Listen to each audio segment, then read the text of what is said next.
Papunta ako ng Walmart. Dito ako binaba sa Chica Mika Mall, sa may labas ng Chica Mika Mall. Ngayon, nung bumaba ako ng Chica Mika Mall, ito yung nakita ko.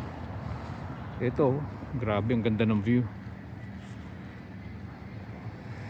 Meron siyang Save on Foods, Shoppers, Marks, Chatters, tapos Domino's Pizza. Tapos lakad lang doon ng 4 minutes, mapunta na ng Walmart doon banda, oh.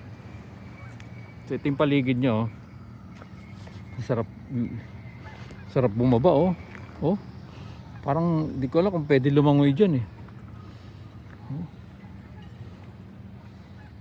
River ba ito o lawa o lake? Di ko alam, eh. Pero ito yung paligid niya.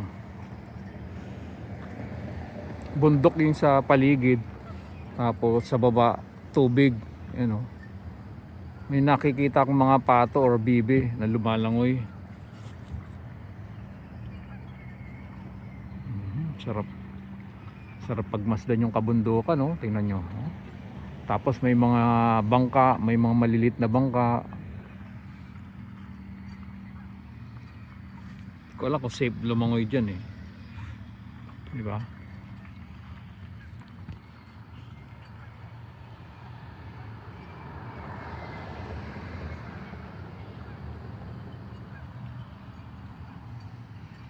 Okay. Gumagalaw-galaw yung isa, oh. Ewan ko bakit gumagalaw-galaw yun, no? Diba?